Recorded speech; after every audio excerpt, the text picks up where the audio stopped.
La méthode Espace Sûr est devenue une des rares méthodes acceptables qui arrive à atteindre les populations pauvres rurales les plus difficiles à atteindre avec succès, comme par exemple les jeunes adolescentes. La méthode des espaces sûrs est en cours d'implémentation afin de donner des opportunités aux jeunes adolescentes et à leur communauté dans plusieurs pays d'Afrique de l'Ouest. Nous nous efforçons de nous appuyer sur les leçons apprises de l'implémentation des espaces sûrs par le Centre d'éducation pour filles au nord du Nigeria, où la méthode a été perfectionnée et produit d'excellents résultats.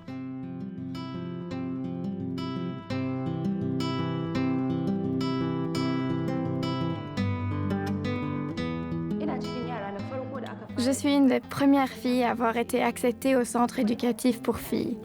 Et je fais partie de celles qui ont été mises sous la tutelle de Malama Habiba. Elle était notre mentor. Elle a vraiment tout fait pour nous, parce qu'à cette époque, je ne savais ni lire, ni écrire, ni prendre soin de moi. Nous sommes si contentes d'elle, car elle nous a traités comme des enfants. Elle nous a enseigné toutes les choses essentielles et n'a ménagé aucun effort. À l'âge de 14 ans, j'ai dû faire face à un défi extrêmement difficile. Je venais de finir mon éducation à l'école primaire et je planifiais mon éducation secondaire, quand mon oncle est venu dire que je devais être donnée en mariage. Mais me marier n'était pas ce que j'avais prévu. Je voulais aller à l'école. Mon père aussi voulait que j'aille à l'école. Mon père a dit à mon oncle qu'il préférait que je sois éduquée. Mon oncle lui a alors répondu de faire ce qu'il voulait et de ruiner la vie de sa fille en l'envoyant à l'école, s'il le voulait. Il a alors promis de ne plus rien avoir à faire avec moi.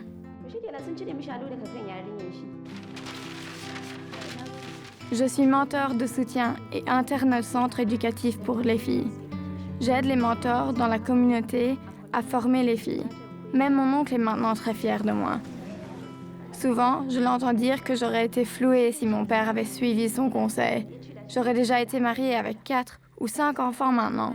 Je me demande ce que ma vie aurait été. Une vie sans éducation, mais mariée. Les mentors de soutien sont des filles qui ont fini l'école secondaire avec succès et qui ont passé 2 ans en espace sûr.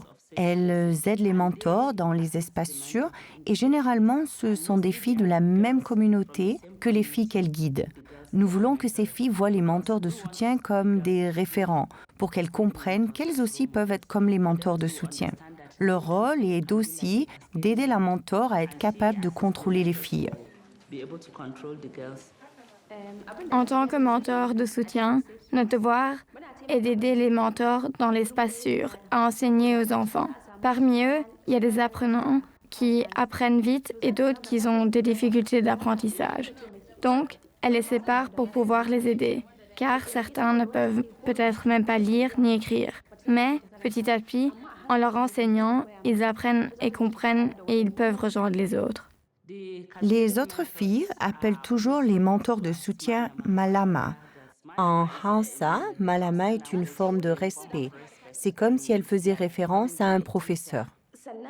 Et, si elles ne comprennent pas quelque chose, elles vous demanderont à vous, leur mentor. C'est alors à nous d'expliquer et de conseiller, parce que nous sommes aussi passés par là. Et il est possible pour nous de les conseiller et de les aider à atteindre leur but d'une vie prospère.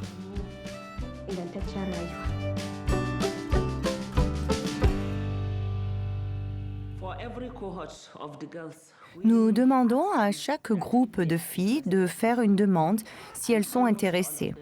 Et la plupart d'entre elles font leur demande. Quand nous avons un grand nombre de demandes, ce que nous essayons de faire est d'évaluer leur degré de passion, d'habilité, de compétence en lecture, écriture et calcul. Et celles que nous trouvons particulièrement faibles, nous ne les abandonnons pas. Nous les formons pour qu'elles s'améliorent. Bonjour tout le monde, nous vous souhaitons la bienvenue dans votre démarche pour devenir mentor de soutien. Vous savez que vous êtes les aînés des plus jeunes filles de votre communauté et que votre rôle est d'aider les filles à devenir des filles comme vous un jour. Vous comprenez ? Vous êtes leur gardienne, leur protectrice. Vous êtes là pour les soutenir, les aider à devenir ce qu'elles veulent être dans la vie. Vous êtes des ambassadrices. Vous serez leur voix lorsqu'elles ne pourront pas parler. Vous êtes là pour les aider s'il y a un problème. Si nous sommes confrontés, par exemple, à un mariage forcé, si la fille ne veut pas accepter ce mariage, mais que les parents ou tuteurs légaux insistent, vous devez trouver un lieu et un moment pour parler à cette fille et l'encourager, donner des informations au bureau afin que nous puissions contacter les chefs des communautés ou les chefs religieux pour intercéder en la faveur de cette fille. J'espère que vous comprenez. En tant qu'ambassadrice, vous avez le pouvoir de dire « oui, nous voulons aider ces filles ». Et vous avez aussi le pouvoir de vous assurer que chaque fille dans votre communauté sache qu'elle a un réseau de soutien. La formation dure 1 semaine. C'est comme une révision pour elle. Et nous insistons toujours sur la politique de protection des filles, qu'elles comprennent qu'elles sont maintenant des leaders de filles, des ambassadrices, pour qu'elles soient fortes, qu'elles aient une voix pour pouvoir parler au nom des filles dans leur communauté. Je suis très heureuse de faire partie des mentors de soutien. Je suis heureuse car je peux aider les autres, en particulier les enfants et les jeunes filles qui n'ont pas eu les opportunités que j'ai eues.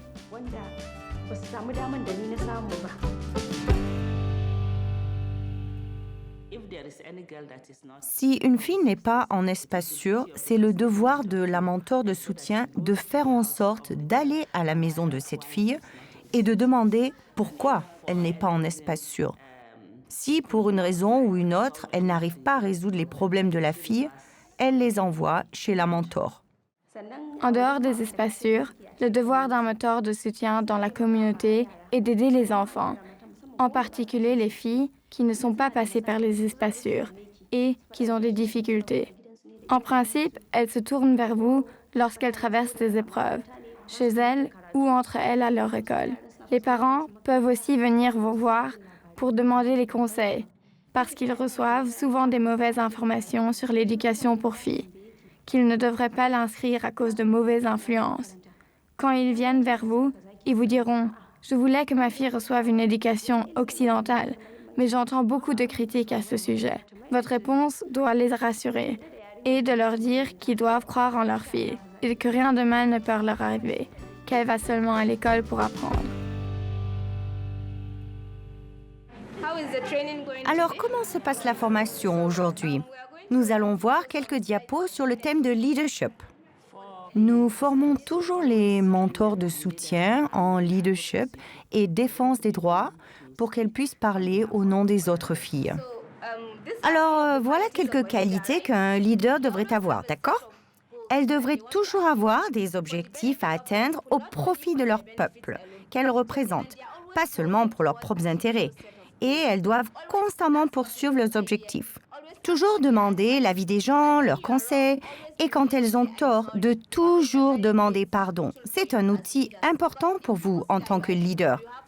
Quand les gens voient que vous êtes humble, ils vous suivront facilement. Vous comprenez?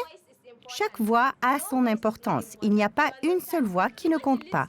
Mais la plus petite des filles dans la communauté a une voix, et sa voix est importante. Donc, nous les écouterons toujours.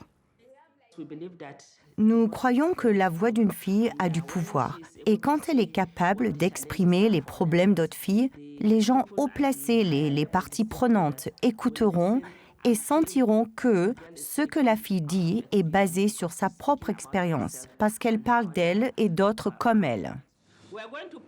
Nous allons pratiquer notre message de défense des droits pour nos parties prenantes. Vous êtes toutes prêtes? Nous allons le refaire. Nous l'avons déjà fait une fois, mais nous allons réessayer. On y va? Investir dans les filles signifie éducation de qualité, bon état de santé, meilleure alimentation, émancipation, récolter d'une dividende démographique. Investir dans les filles aujourd'hui, c'est investir dans la société à jamais. Je veux devenir avocate. Quand une fille commence à changer, qu'elle devient moins timide, qu'elle se sent plus à l'aise et plus confiante, elle devient quelqu'un qui a une voix, qui peut parler pour les autres. Alors, nous sommes satisfaits et fiers de ces filles. parce qu'elles sont devenues des personnes avec des droits qui peuvent faire respecter leurs droits à elles. S'il vous plaît, sauvez nos enfants, surtout nos filles et nos mères de la mort, en prévoyant plus d'argent de santé, en particulier des sages-femmes dans nos communautés rurales. Quand vous me regardez, que voyez-vous? Je suis une fille, je suis une fille. Je peux changer le monde. Oui, nous pouvons changer le monde. Ensemble avec Ravi, Sakina, Miyamuna et plus de 250 millions de filles, nous choisissons de faire une différence. Applaudissez, vous avez toutes fort bien fait. Toute fille, où qu'elle se trouve, qu'elle soit marginalisée, dans un camp de réfugiés ou ailleurs, nous voulons qu'elle reçoive toute une éducation sûre et de qualité.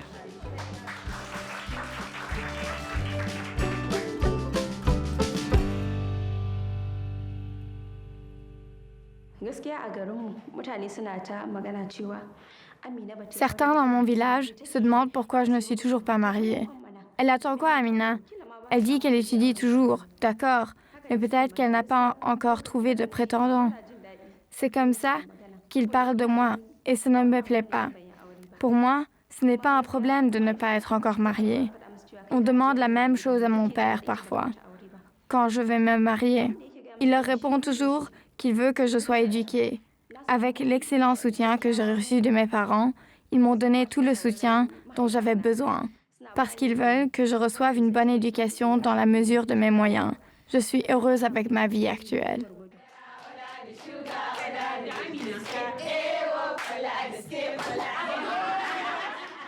Nous aidons aussi les mentors de soutien avec le paiement de leurs frais d'examen. Nous essayons de nous assurer qu'elles aillent au coaching pour qu'elles puissent faire de leur mieux aux examens. Une fois qu'elles sont qualifiées et prêtes à être admises pour un enseignement supérieur, nous préparons leur admission pour qu'elles puissent continuer leurs études. En ce moment, j'étudie la biologie. Mon but est de devenir enseignante. C'est très important pour moi, car sans enseignante, personne ne peut devenir ce dont il rêve. Parce que c'est grâce aux enseignants que vous devenez qui vous voulez être. Certaines filles sont internes dans l'organisation. Elles travaillent avec nous pour comprendre comment nous travaillons. Notre rêve pour l'avenir est que nous voulons que ce centre d'éducation pour filles devienne une organisation pour filles, gérée par des filles, pas par une vieille comme moi, mais des filles d'un peu partout qui pourront gérer l'organisation pour promouvoir l'émancipation des filles.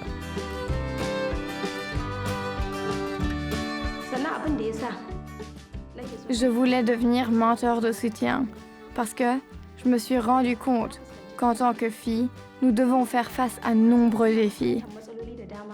Il y a certaines choses que les filles ne peuvent pas faire si elles ne reçoivent pas d'aide. Depuis que j'ai eu cette opportunité, j'ai trouvé un sens à ma vie et j'ai décidé d'aider les autres. Mon but est d'aider les autres à comprendre les choses et c'est pour cette raison que je suis devenue mentor de soutien. C'est une manière de garantir la viabilité des espaces sûrs, même sans subvention. La façon dont les mentors de soutien ont été formés, elles seront capables de créer des espaces sûrs où elles le pourront pour aider les filles dans leur communauté.